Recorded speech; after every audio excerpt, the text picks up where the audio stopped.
여호와께서는 너희의 왕이 되심에도 불구하고, 그런 제목으로 오늘 사무엘상 강의 45번째 그리고 신년 감사 주일 예배 하나님 말씀 전하도록 하겠습니다.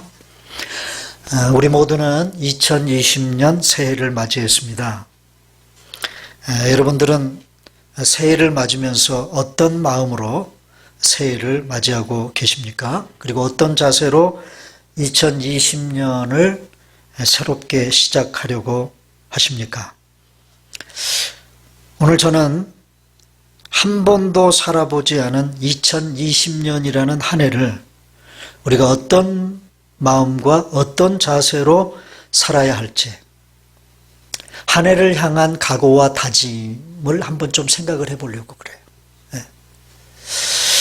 오늘 본문 역시 마찬가지. 이스라엘 백성들도 이제 시대라고 하는 구시대가 지나가고요, 왕정시대라고 하는 새 시대가 도래했습니다. 한 번도 살아보지 않은 왕정시대. 이제까지는 인간 왕이 없었습니다. 그런데 이제 인간 왕이 자기들 위에 세워졌어요.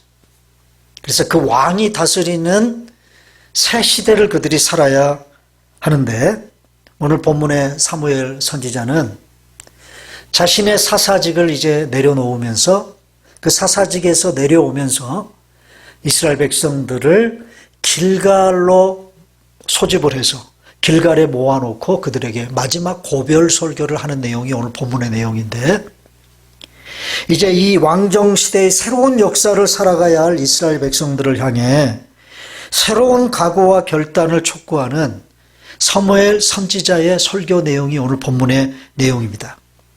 사무엘 선지자는 이스라엘 백성들을 길갈로 모았어요.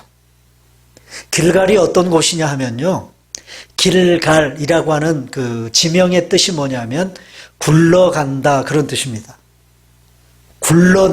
굴려내버린다 라는 그런 뜻입니다. 좋지 않은 것, 죄, 정욕, 욕심, 하나님으로부터 징계받은 모든 것들, 하나님과의 관계 속에서 잘못된 모든 것들을 어떻게 해요? 굴려버린다 라는 뜻을 가지고 있는 지명이 바로 길갈이라는 지명이에요.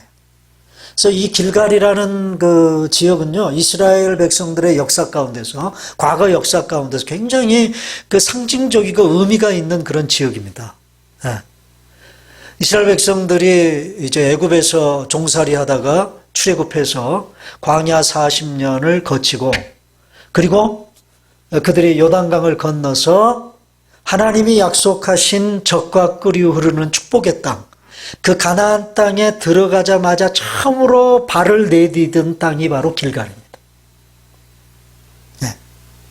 그들은요, 바로 그 길갈에 모여서 앞으로 펼쳐질 가나안 시대의 새로운 그런 시대의 첫 출발을 그곳에서 시작을 했어요.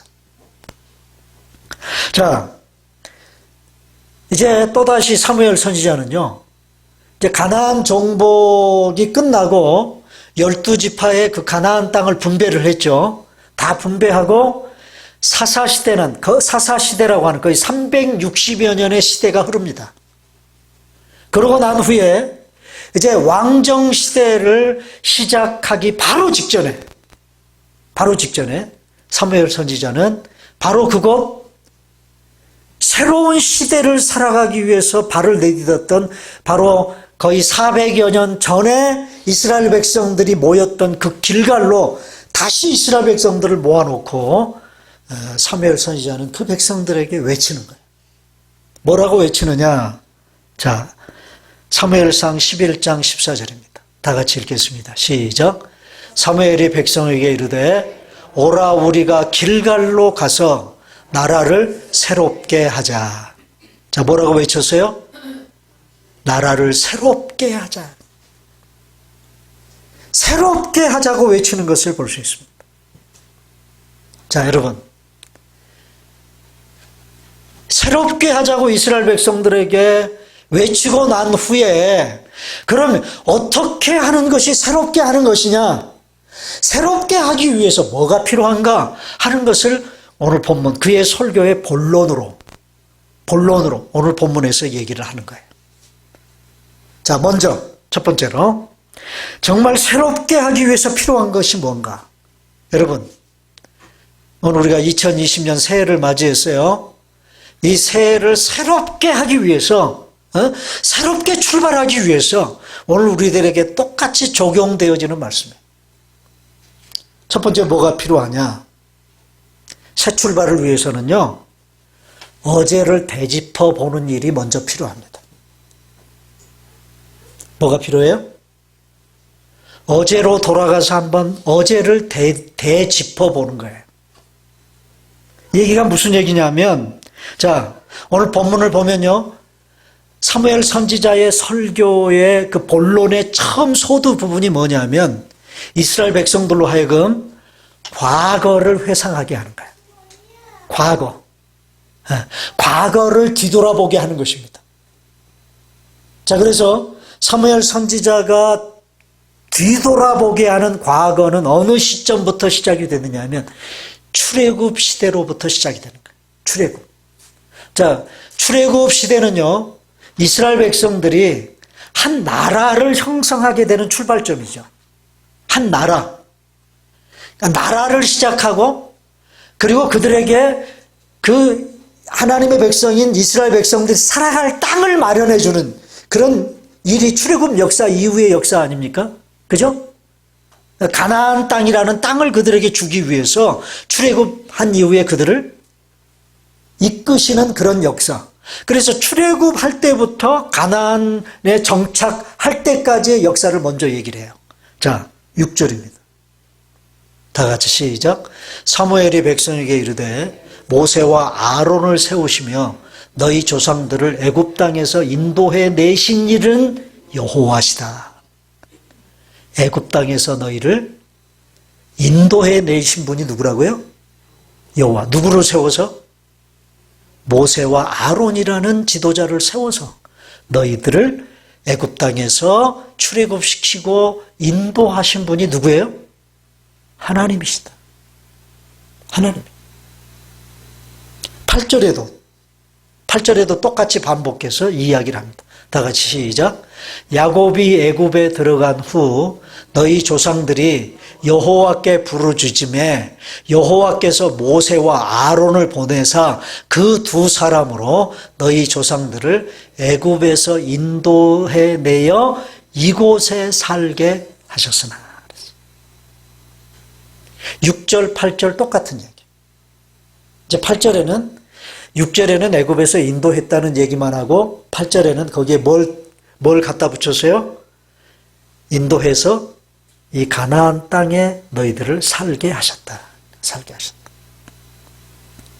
자, 한마디로 이 부분을 통해서 사무엘이 강조하는 게 뭐냐면 하나님이 애굽에서 너희를 인도해 내셨고 가나안 땅에 살게 하셨다는 거예요. 그 일을 누가 하셨다는 거예요? 하나님이 하셨다. 그리고 이어서 사사시대의 역사를 언급합니다. 자, 이 부분이 참 중요합니다. 자, 사사시대의 역사. 자, 가나안 정복을 하고요. 여호수아가 가나안 정복의 그 지도자 역할을 했던 여호수아가 죽고 난 이후서부터 사사시대가 시작이 되는 거예요. 언제까지? 사사시대는 언제 끝났죠? 사무엘 선지자, 마지막 사사인 사무엘 선지자가 오늘 고별 설교를 하고 물러가면 사사시대가 끝나는 거예요. 그 기간이 약 360년에서 400년. 근데 그 기간을 뒤돌아보게 합니다. 그 기간을. 자, 먼저 9절 보세요. 자, 9절 이하. 자, 제가 그 얘기를 안 했는데 오늘 그 설교 본문은요. 사실은 6절부터 18절까지입니다. 원래 제가 설교하는 그 본문 전체적인 분량이 6절부터 18절까지. 그런데 너무 길어서 오늘 설교의 핵심 부분인 12절로 15절까지만 봉독한 거예요. 예. 자, 9절 이하 11절까지, 9절 이하 11절까지를 이렇게 보면요, 사사시대의 패턴이 나와요. 사사시대의 이스라엘 백성들의 패런. 한마디로 말하면 사이클이에요, 이건. 몇 번이나 이 사이클이 반복되는지 몰라. 자, 9절 보십시다. 시작. 그들이 그들의 하나님 여호와를 잊은지라. 자, 보세요. 가나안 정복이 끝났어요. 그래서 그 땅을 하나님이 기업으로 주셔서 그 땅에서 이스라엘 백성들이 살아가는데, 이스라엘 백성들이 하나님을 뭐 했다고요? 잊어버렸어요. 그렇게 이스라엘 백성들을 출애굽시켜 주시고 광야 40년 동안 물을 먹여주시고 먹을 것을 먹여주시고 홍해를 건너게 하시고 요단강을 건너게 해주신 그 하나님을 사사시대에는 이스라엘 백성들이 잊어버렸다. 자, 하나님을 기억하지 않고 하나님을 잊어버릴 때마다 하나님은 그들을 징계하십니다. 정신 차리라고. 어? 너희가 어떻게 나를 잊을 수 있느냐? 그래서 영적으로 깨어나라고, 정신 차리라고 그들을 징계하시는 거예요. 어떻게 징계하셨다고 그럽니까? 그 다음 구절을 보면 다 같이 읽습니다. 아니, 9절. 거기 노란 글씨 그 다음에 여호와께서 거기서부터 시작. 여호와께서 그들을 하솔 군사령관 시스라의 손과 블레셋 사람들의 손과 모압 왕의 손에 넘겼더니 그들이 너희를 침해. 그랬어요. 자, 여러분. 이스라엘 백성들이 가나안 땅에 살아갈 때 이스라엘 백성들을 위협하는 주변 나라의 이방 나라들이 자주 침범을 했습니다. 네. 자, 그러면 그렇게 이방 나라의 군대가 쳐들어오면 하나님이 하셔야 될 일이 뭐예요? 하나님이 하셔야 될 일이 뭐죠? 그 이방 나라의 군대를 물리쳐 주시는 게 하나님이 하셔야 될 일이죠? 그래, 안 그래요? 자, 오늘 본문의 설교 제목이 뭐예요? 설교 제목이 하나님이 너희의 왕이 되심에도 불구하고 그랬잖아요. 왕이 해야 될 일이 뭡니까? 적군이 쳐들어오면 물리쳐 주는 게 왕이 해야 될 일이죠. 그런데 여기 보세요. 그 주변 나라의 이방 나라들의 군대가 쳐들어와서 이스라엘을 치는 것을 하나님이 내버려 두시는 거예요. 이게 하나님의 징계예요. 막아주시지 않는 거예요. 예? 그래서 사사시대의 역사를 보면요, 끊임없이 이스라엘 백성들이 하나님을 잊어버립니다. 하나님을 찾지 않습니다. 하나님을 의지하지 않습니다. 오히려 그 가나안의 토착신인 아스타롯 바알신에게로 가서 예배를 드립니다. 이제 그렇게 할 때마다 하나님은 주변 나라의 군대를 동원해가지고 이스라엘을 치시는 거예요. 이스라엘. 이게 하나님의 징계예요. 자, 이스라엘 백성들이 범죄하면 그 다음에 하나님이 어떻게 하세요? 두 번째 패런이 뭐예요? 하나님이 징계하시는 거예요. 징계. 자, 그 다음에 이제 그 다음 패런이 뭐냐면 10절 봐요. 다 같이 시작. 백성이 여호와께 부르짖어 이르되 우리가 여호와를 버리고 바알들과 아스다롯을 섬김으로 범죄하였나이다. 자, 뭐 하는 거예요 지금? 뭐 하는 거예요? 회개하는 거예요. 회개. 참 이상하죠. 평소에는 하나님 잊어버리고 살다가 된통 얻어맞고 난 다음에 그때서야 아이고 전부 의지 없어서 그러고 하나님께 돌아온다. 우리하고 똑같아요? 안 똑같아요? 네, 우리끼리니까 솔직하게 얘기해요. 나하고 똑같아요? 안 똑같아요? 똑같죠. 이게 세 번째 패런이에요. 범죄하면 하나님이 징계하시고 그 다음에 그 징계를 받아서 된통 얻어 터지고 난 다음에 그 다음에 하나님께 잘못했습니다. 우리가 범죄했습니다라고 회개하는 거예요. 그러면서 하나님께 부르짖습니다. 뭐라고요? 이제 우리를 원수들의 손에서 건져내 주십시오. 그리하시면 우리가 주를 섬기겠나이다. 자, 그렇게 회개하고, 여기 보세요. 우리를 원수의 손에서 건져내소서 우리가 주님을 섬기겠습니다. 그 얘기는요. 다시 하나님을 기억하고 하나님의 왕 되심을 우리가 인정하겠습니다. 그 말이에요. 자, 그러면 하나님이 언제 하나님이 징계를 내리셨느냐라는 그걸 까마득하게 잊어버리시고요. 그들이 범죄했던 것도 까마득히 우리 하나님이 잊어버리시고 바로 뭐 해주세요? 바로 하나님은 11절 다 같이 시작. 여호와께서 여룻바알과 베단과 입다와 나 사무엘을 보내사 너희를 너희 사방 원수의 손에서 건져내사 너희에게 안전하게 살게 하셨거든. 하나님은 바로 구원해 주신다. 여기 말하는 여룻바알, 베단, 입다, 사무엘 다 사사들이에요. 사사. 그 사사들을 보내가지고 그 쳐들어온 외세들을 다 하나님이 물리쳐 주신. 바로 이게 사사시대의 패런입니다. 자, 첫째. 이스라엘 백성들이 죄를 범하면 하나님이 정신 차리라고 매를 때리시고, 그 다음에 세 번째, 그러면 하나님이 아이고 나 죽겠습니다. 하나님 제발 나를 좀 살려주십시오. 우리가 범죄했습니다. 잘못했습니다. 회개하고. 그럼 그 회개를 듣자마자 우리 하나님은 뭐예요? 사다들을 보내서 이방 나라의 군대의 손에서 이스라엘 백성들을 구원해 주시는 거예요. 이게 사사시대의 패런이에요. 계속 이 사이클이 반복됩니다. 근데 여러분, 이 패런은 여전히 오늘 우리들에게도 계속되죠? 우리도 그러지 않습니까? 우리도. 한마디로 이 과거의 역사를 들먹이며 사무엘이 하고 싶은 얘기가 뭐냐 하면 모든 것을 하나님이 하셨다는 거예요.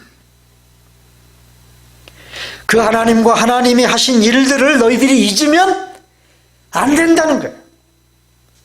나를 잊어버리는 그 순간 너희들은 범죄하고 죄 짓는 길로 가게 돼 있다는 거예요. 나를 잊으면 너희들은 가나안 땅의 우상인 아스타롯과 바알에게 가서 예배드리고 바알을 섬기고 그 바알을 두려워하고 그렇게 하게 돼 있다는 거예요. 그게 과거의 역사를 통해서 지금 이스라엘 백성들을 교훈하고자 하는 그런 내용입니다. 여러분, 새로운 출발을 위해서 우리가 잊어버려야 할 것들은 잊어버려야 됩니다. 여러분, 새 출발을 할 때 잊어버려야 될 것까지 어깨에 짊어지고 낑낑거리면서 새 출발을 할 수 없어요.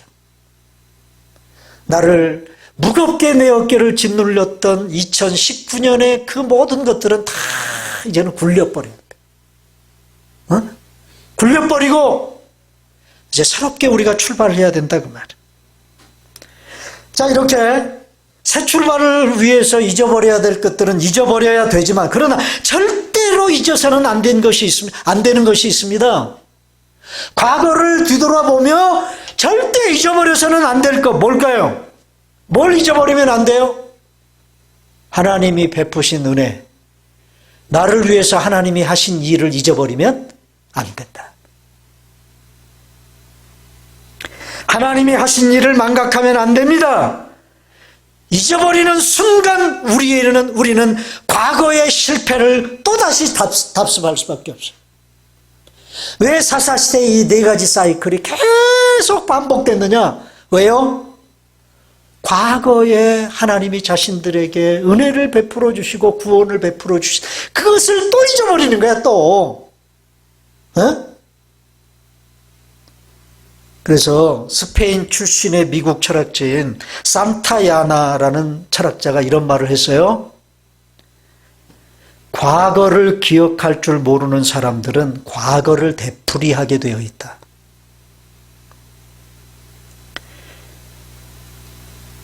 바로 이 철학자의 말처럼 과거를 기억하지 못하는 사람들은 역사를 통해 아무런 교훈도 얻지 못하고 살아가는 어리석은 사람이 되는 것입니다.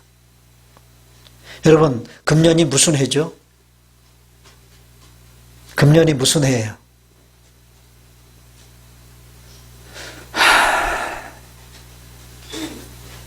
경자년이라고 그러잖아요. 경자년. 자축인묘 진사오미 신유술해. 여러분, 점쟁이들이 이 손 가지고요. 손 가지고 사주 볼 때 자축인묘 진사오미 신유술해. 여기 손가락 마디 있잖아. 마디를 하나하나 짚으면서 그 사주를 본다고. 제가 예수 안 믿을 때는 어렸을 때 저희 집에 점쟁이가 참 많이 왔어요. 시골에서. 그래서 점쟁이들이 상 펴놓고 그 생년월일을 이렇게 적어내라고 그래. 그럼 그걸 들여다보면서 손가락으로 그때는 뭔지 몰랐어요. 이게 손가락을 뭐한테 손가락을 이렇게 자꾸 할까. 근데 보니까 그 자축인묘 진사오미 신유술에 그거 하는 거예요. 그래서 경자년이에요. 경자. 자. 여러분, 자가 이 자축인묘 진사오미가 이게 우리 띠를 얘기하는 거예요. 띠. 예? 그 사람이 태어난 해에 동물 이름이 있죠? 그죠? 그래서 올해는 무슨 띠? 자. 자가 쥐입니다. 쥐. 여러분, 쥐띠해를 맞이해서 우리 고마리 소마가 쥐띠더라고요. 쥐띠해를 맞이해서 여러분, 쥐를 통해서 여러분들이 뭔가를 배우셔야 돼. 그건 좀 부정적인 측면의 교훈인데요. 쥐는요, 잊어버리기를 잘해요. 네, 잊어버리기를 잘해. 그래서 쥐의 천적이 뭐죠? 고양이죠, 고양이. 그런데 쥐가 고양이보다 스피드가 약해서 잡아먹히는 게 아니에요. 훨씬 고양이보다 스피드가 빨라요, 쥐가. 네. 여러분, 쥐가 이렇게 도망가는 거 보세요. 눈 깜짝할 사이에 어디로 사라져 버리죠? 네? 그 정도로 스피드가 빨라요. 그럼에도 불구하고 고양이에게 왜 잡아먹히느냐? 쥐는요, 고양이가 나타나면 아주 빠른 속도로 쥐구멍 속으로 들어가 버립니다. 그럼 고양이가 못 잡아먹어요. 그런데요, 고양이는 뭘 아느냐 하면 이 쥐라는 놈이 반드시 지가 들어간 그 구멍으로 다시 나온다는 사실을 알아요. 네? 그래서 그 쥐를 잡아먹기 위해서 고양이가 뭐 할까요? 어떻게 할까? 그 쥐구멍 앞에 아주 조용히 앉아서 기다리기만 하면 돼. 그러면 여지없이 그 쥐구멍으로 쥐가 다시 기 나온다. 네. 여러분, 그 디즈니 만화 영화 중에 그 쥐와 고양이 그 만화 영화가 뭐죠? 예, 톰과 제리. 그 보면 그런 이야기가 굉장히 많이 나오잖아요. 예. 내가 이 구멍으로 다시 나가면 고양이가 나를 잡아먹을 것이다라는 사실을 까마득하게 잊어버리고 다시 그 쥐구멍으로 다시 나옵니다. 사랑하는 여러분, 과거의 역사를 통해 삶의 지혜를 배우시기를 바랍니다. 실패한 과거를 되돌아보며 현재를 위한 타산지석으로 삼을 줄 알아야 돼. 성공한 과거를 되돌아보며 오늘 또다시 성공을 위한 원리로 그것을 적용할 줄 아는 여러분들이 되셔야 합니다. 자, 새로운 출발을 위해서 우리가 꼭 저와 여러분들에게 필요한 게 뭐예요? 어제를 되돌아볼 줄 알아야 됩니다. 어제를. 자, 그 다음에 두 번째, 또 필요한 게 있어요. 두 번째. 또 필요한 게 뭐냐면, 오늘 우리가 무엇을 보고 행동해야 될 것인가가 참 중요합니다. 오늘 보아야 할 것들을 우리가 제대로 보지 못하면 결코 새로운 출발을 하기가 어렵습니다. 여러분, 이스라엘 백성들은 오늘 무엇을 보았습니까? 자, 12절 보십시다. 다 같이 읽습니다. 시작. 너희가 암몬 자손의 왕 나하스가 너희를 치러 옴을 보고 너희의 하나님 여호와께서는 너희의 왕이 되심에도 불구하고 너희가 내게 이르기를 아니라 우리를 다스릴 왕이 있어야 하겠다 하였도다. 자, 여러분 보세요. 사사시대의 패러는요, 외국 군대가 쳐들어와서 힘들고 고통스러우면 이스라엘 백성들이 했던 일이 뭐예요? 이스라엘 백성들이 뭘 했어요? 그래도 사사시대에는 하나님 앞에 나아가서 하나님께 범죄했다고 회개 기도를 드렸다. 우리를 살려달라고 하나님께 요청했다. 그런데 그 패런이 깨져버렸어요. 그 패런이 깨져버렸다. 어떻게 깨졌어요? 암몬 군대가 쳐들어왔는데 그 쳐들어왔으면 무엇을 해야 마땅해요? 암몬 군대가 쳐들어왔다는 얘기는 그들이 범죄했다는 얘기입니다. 하나님 앞에서 죄 지었다는 얘기입니다. 사사시대의 말기가 어떤 시대였어요? 말씀이 희귀한 시대였어요. 자기 소견에 옳은 대로 행해버렸던 그런 시대였습니다. 그래서 하나님이 블레셋 군대로 하여금 징계를 하시고 또 암몬 군대를 쳐들어오게 해서 이스라엘 백성들을 혼내시기도 하고 그렇게 했어요. 자, 그런데 이번에는요, 뭔가 모르게 이스라엘 백성들이 달라졌어요. 어떻게 달라졌어요? 회개하는 게 아니라 뭘 요구해요? 왕을 요구하는 거예요.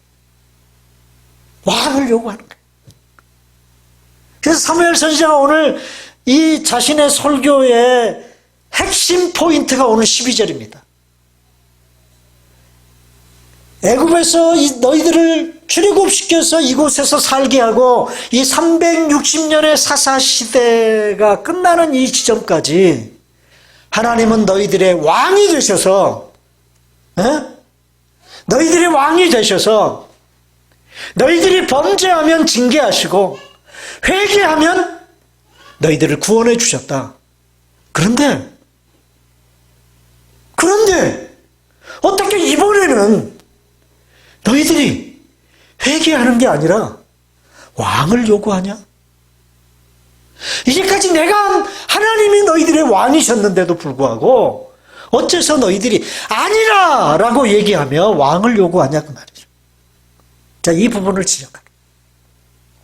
근데 여기 이 12절에 굉장히 중요한 게 이렇게 왕을 요구하게 된 이유가 뭐냐 하면 보고라는 단어예요. 보고. 누구를 보고? 암몬 왕 나하스가 너희를 치러 옴을 보고 왕을 요구했다.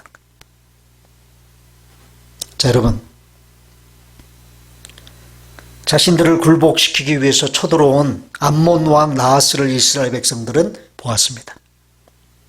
자신들을 위협하는 이방 나라의 왕을 그들이 봤어요. 보고 무엇을 요구했다고요? 자신들을 다스릴 저 나하스 왕 같은 왕을 요구했어요. 여러분, 참 이 재미있는 게 우리가 뭘 보고요? 보고 내가 내 눈에 들어온 그것을 쫓아가는 그것을 쫓아가게 되는 이유는 두 가지 이유입니다. 첫 번째는 두려워서 쫓아가는 경우가 있어요. 두려워서. 저걸 내가 쫓아가지 않으면 내가 망할 것 같아. 에? 저 사람의 말대로 내가 안 하면 내가 망할 것 같고 실패할 것 같아. 그래서 두려워서 쫓아가는 거예요. 두려워서. 여러분, 우리가 신앙생활 하면서도 마찬가지입니다.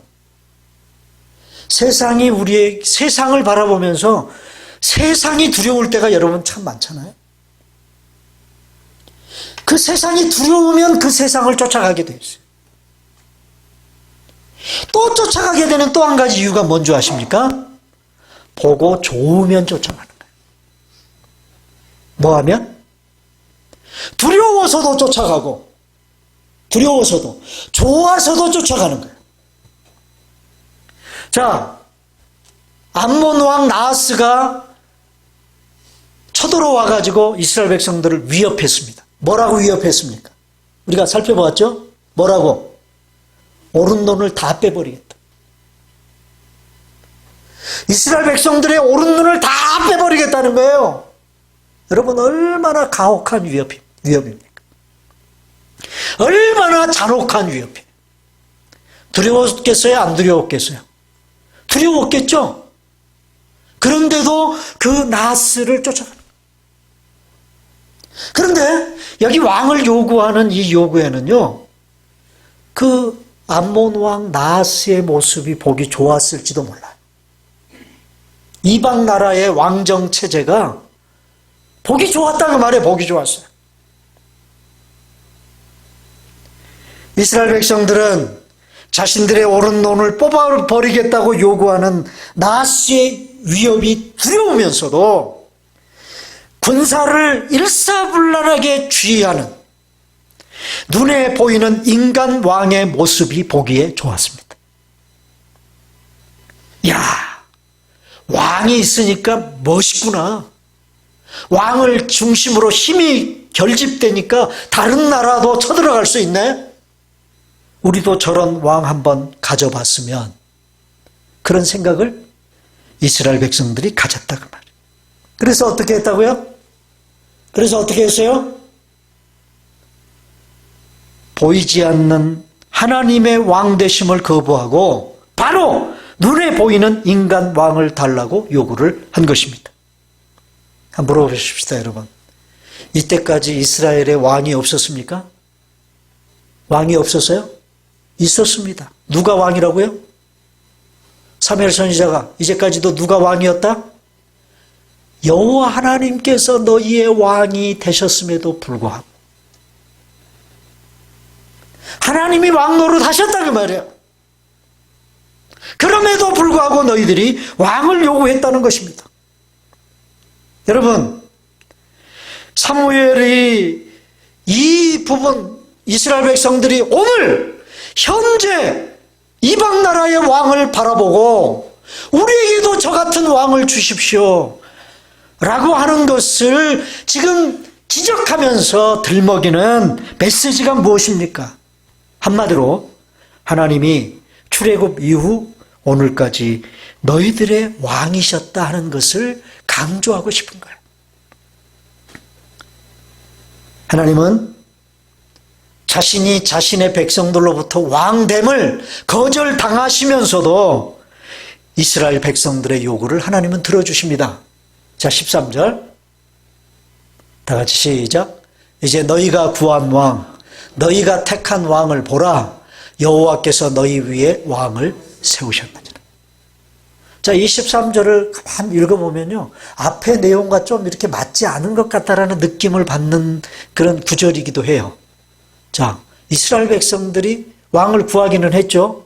그런데 사울을 왕으로 이스라엘 백성들이 택하기 이전에, 투표를 해서 사울을 왕으로 제비 뽑아서 뽑기 이전에 먼저 누가 택했어요? 하나님이 먼저 사울을 택하셨거든요. 네. 그런데 하나님이 어떤 왕을 이스라엘의 초대 왕으로 세우시고 택하셨느냐 하면, 이스라엘 백성들이 이런 수준의 왕이면 참 좋겠다라는 그 이스라엘 백성들의 구색에 맞는 왕을 하나님이 택해 주신 거예요. 그래서 사울을 언급할 때마다 사무엘서 기자가 꼭 얘기하는 게 뭐냐면 사울의 외모를 얘기합니다. 외모. 얼굴이 준수하고 어깨가 딱 벌어지고 키가 얼마나 커요? 사울의 키가 얼마나 크다고 얘기했어요? 모든 이스라엘 백성들보다 어깨 위가 더 있어. 그 얘기를 사무엘서 기자가 꼭 합니다. 에? 하나님이 택하셨다는 얘기를 하면서도 하나님이 이스라엘 백성들이 요구하는 그런 왕을 세웠다고 말이에요. 그래서 여기 13절에 너희가 구한 왕, 너희가 택한 왕을 보라고 얘기를 하는 거예요. 그러니까 하나님은 이스라엘 백성들이 원하는 그런 수준의 왕을 세워주신 거예요. 네. 사울이 바로 그런 왕이었습니다. 그런 이스라엘 백성들이 좋아할 타입의 왕이었어요. 사람의 눈에 보기에 좋아할 타입의 왕이 사울이었습니다. 자신들이 보고 좋은 사람이 왕으로 세워지는 순간 그들은 하나님의 왕됨을 망각했어요. 네? 인간 왕이 세워지는 그 순간 그들은 하나님의 왕됨을 망각해버리고 말았다 그 말이에요. 하나님을 잊어버렸습니다. 하나님을 버렸습니다. 우리가 하나님을 버리고 세상을 향하는 순간도 꼭 이와 같다고 생각을 합니다. 세상이 두렵습니다. 순간 세상이 요구하는 대로 해야 할 것 같은 그런 강박관념에 우리가 사로잡힙니다. 그리고 그 세상이 가져다 주는 것들이 좋아 보이기 시작해요. 그래서 하나님을 잊어버려요. 그 순간 세상은 우리의 왕이 되어버리는 것입니다. 그래서 오늘 내가 보는 것이 얼마나 중요한지 몰라요. 오늘 보아야 할 것을 제대로 봐야 된다고 말해요. 제대로. 예수님께서 제자들에게 이런 말씀하셨죠. 자, 마태복음 10장 28절입니다. 다 같이 시작. 몸은 죽여도 영혼은 능히 죽이지 못하는 자들을 두려워하지 말고 오직 몸과 영혼을 능히 지옥에 멸하실 수 있는 일을 두려워하라. 누구를 두려워하라는 거예요? 하나님을 두려워하라는 거예요. 너희를 옥에 가두고 너희들을 핍박하고 너희들을 죽음에 내어주는 그런 세상 권력자들, 세상 권세자들, 그들을 두려워하지 말아라. 그들은 너희들의 몸만 어떻게 할 수 있는 사람이다. 그러나 너희들이 진정으로 두려워해야 될 존재는 몸과 영혼을 능히 지옥에 던져 멸하실 수 있는 하나님을 두려워해야 된다. 그 얘기는 무슨 얘기였어요? 제자들을 세상에 둘씩 내보내서 전도하게 하시려고 하면서 우리 예수님이 이 말씀하신 거거든요. 네?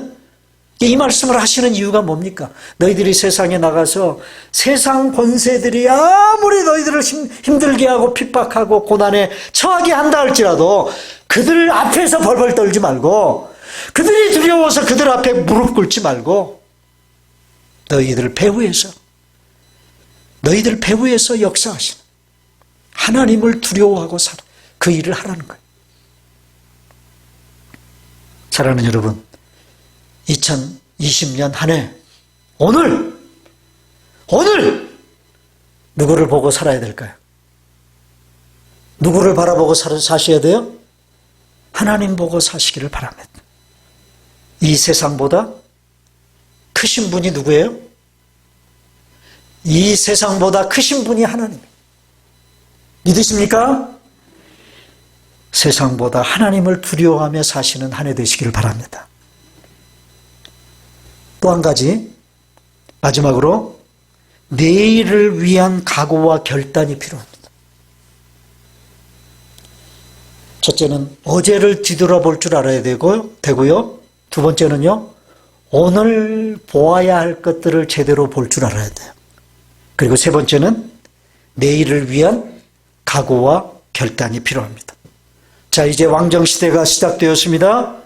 이스라엘 백성들이 요구하는 왕이 세워졌다고 해서 달라진 것은 아무것도 없어요. 하나님 입장에서는 그래요. 달라진 게 아무것도 없습니다. 인간 왕 사울은 다른 이방 나라와 같은 절대 군주가 아닙니다. 여전히 이스라엘의 왕이신 하나님을 섬겨야 하는 하나님의 대리 통치자에 불과한 게 이스라엘의 왕이에요. 이걸 알아야 됩니다.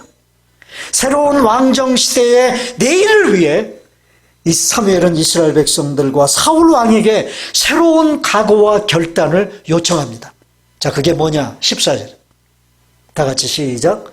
너희가 만일 여호와를 경외하여 그를 섬기며 그의 목소리를 듣고 여호와의 명령을 거역하지 아니하며 또 너희와 너희를 다스리는 왕이 너희의 하나님 여호와를 따르면 좋겠지만은, 자 보세요. 제가 지금 사무엘 선지자가 이 각오와 결단을 요청하는데 이스라엘 백성들에게만 요구하는 게 아니죠. 그죠? 너희와 너희를 다스리는 왕이 똑같이 순종해야 될 말씀.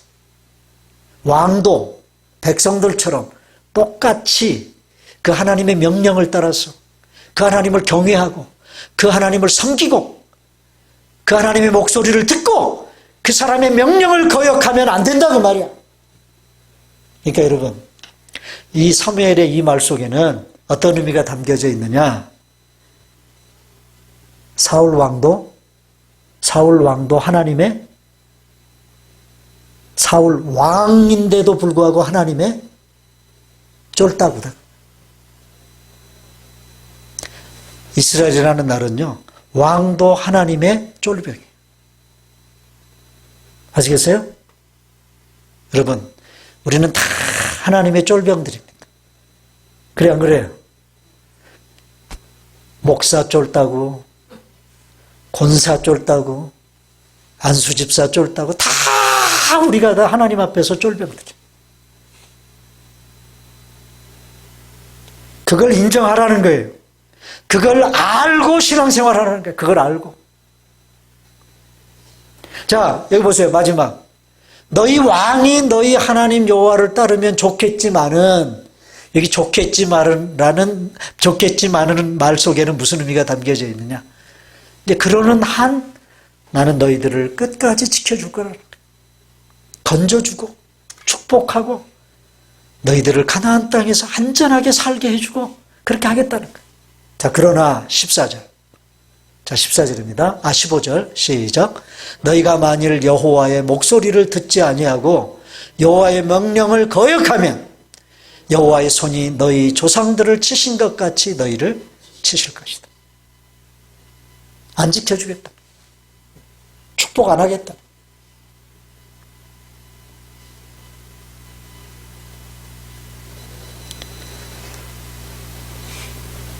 하나님을 경외하라는 거예요. 하나님만 섬기라는 거예요. 하나님의 목소리를 듣고 순종하라는 거예요. 그리고 왕도 역시 하나님을 따르라는 그런 요구입니다. 만약 하나님의 목소리를 듣지 않고 불순종하면 과거처럼 하나님께서 너희를 치실 것이다. 그러므로 내일을 위한 각오와 결단이 필요하다는 거예요. 내일을 위한 그 각오와 결단이 뭐예요?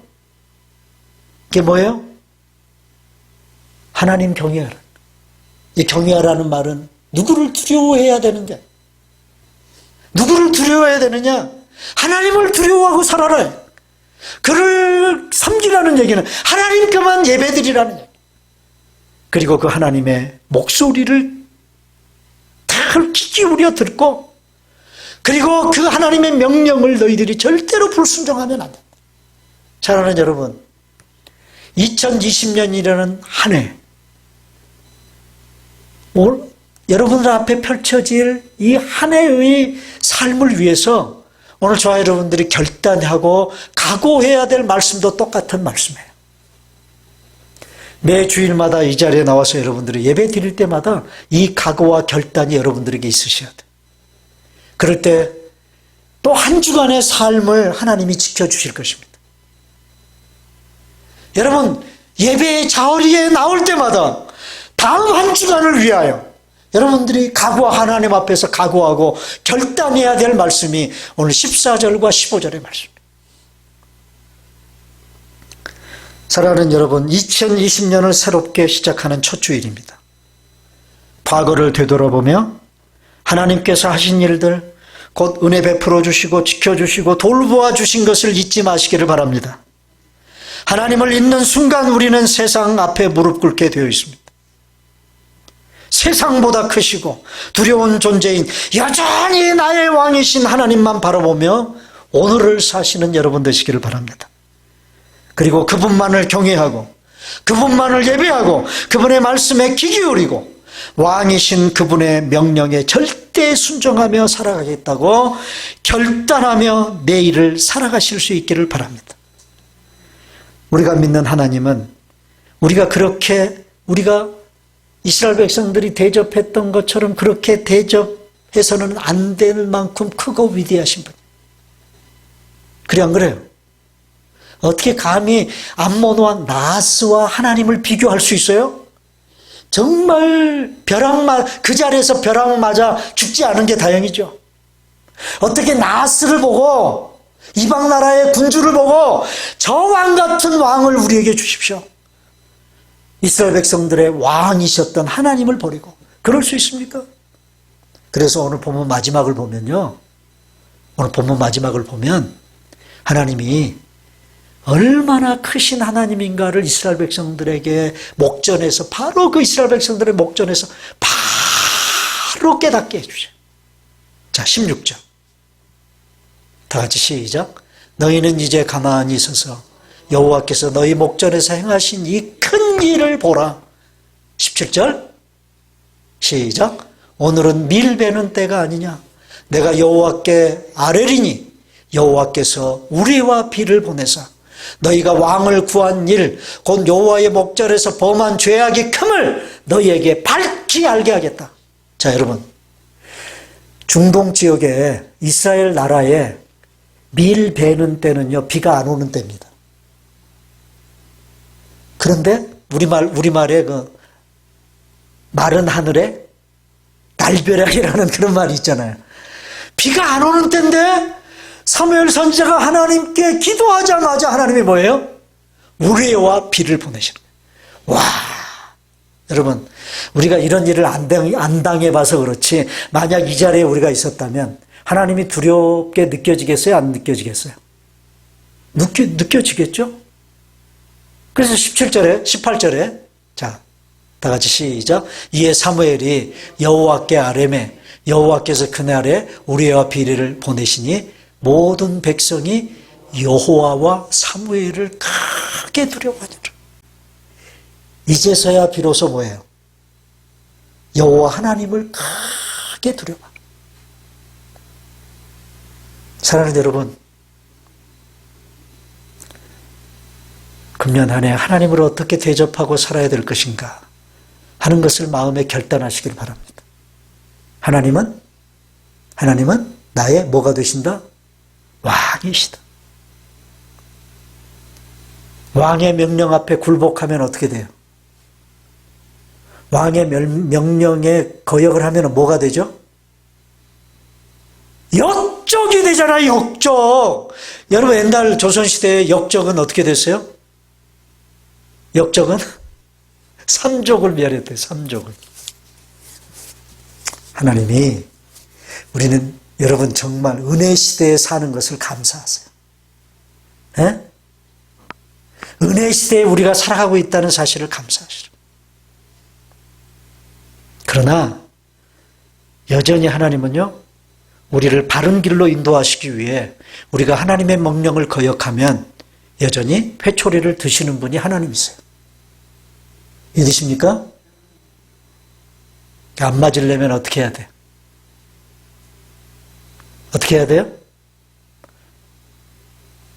하나님 왕 되심을 다시 인정하고 하나님을 나의 왕으로 모시고 하나님을 그 왕답게 대접하며 살아가겠습니다.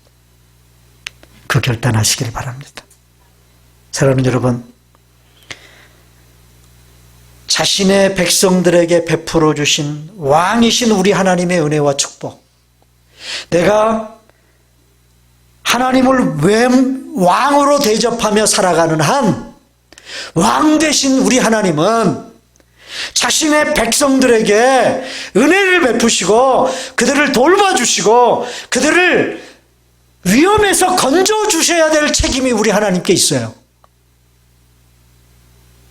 그 축복, 그 은혜를 2020년 한 해 아낌없이 받아 누리며 살아가는 여러분 다 되시기를 주님의 이름으로 축원합니다.